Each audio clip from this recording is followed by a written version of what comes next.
How long are you staying, Colonel Fitzwilliam? We leave here on Saturday. That is, if Mr. Darcy does not put it off again. I am at his disposal. I do not know anyone who seems more to enjoy the power of doing what he likes than Mr. Darcy. He likes to have his own way very well, but then so do we all. And he's rich, which makes it easier, while others are poor. I speak feelingly. I'm a youngest son. Youngest son of an earl? Now, seriously, what have you ever known of self-denial and dependence? When has lack of money ever prevented you from going where you choose or procuring what you wish? Younger sons cannot marry where they choose. Unless they fancy women of fortune, which I think they very often do. Our habits of expense make us dependent. Not many in my rank of life can afford to marry without some attention to money. I wonder Mr. Darcy does not marry, for then he would always have someone at his disposal and not have to depend on you. But perhaps his sister will do as well for the present. I suppose he may do what he likes with her. No. That's an advantage he must share with me. I'm joined with him in the guardianship of Miss Darcy. Are you indeed? Does your charge give you trouble? If she has the true Darcy spirit, she may like to give you trouble. Oh, but you needn't be frightened. I've never really heard harm of her. They say she is a great favourite with the Bingley family.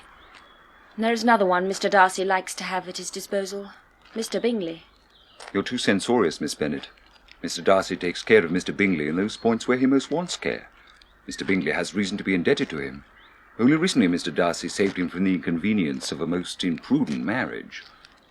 And did Mr. Darcy give reasons for his interference? And what arts did he use to separate them?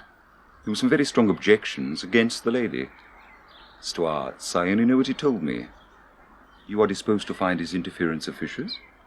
I do not see what right Mr. Darcy has to decide on the propriety of Mr. Bingley's inclination, or why his judgment should direct and determine in what manner Mr. Bingley was to be happy.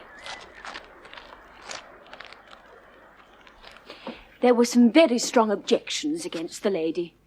Oh, yes. One uncle a country attorney and the other in business in London. Well, that is certainly enough to condemn my sister Jane. All loveliness and goodness that she is. Her understanding excellent and her manners captivating. So it was not Miss Bingley. She had not the principal design and arrangement in their separation. But Mr. Darcy, his pride, his caprice, the cause of all that Jane has had to suffer and will always suffer. He has ruined every chance of affection for the most affectionate heart in the world. And for what? Two uncles not sufficiently grand enough for Mr. Darcy. Well, it cannot be my father, for he has abilities which even Mr. Darcy must acknowledge. Your mother, Elizabeth? No.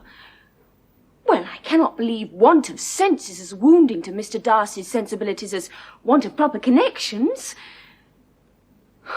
Oh, I have a headache. Of course you have a headache. I am not going to Rosings this afternoon to drink tea. I am not. They will all be disappointed. Charlotte, what are you doing? I'm cleaning the chair leg with pumice and wax, Elizabeth. Why can the servants not do it? Lady Catherine says I must see to it myself, and then it will be done properly. And Mr. Collins agrees with her. I hope Mr. Darcy does marry Anderburg and has Lady Catherine for a mother-in-law.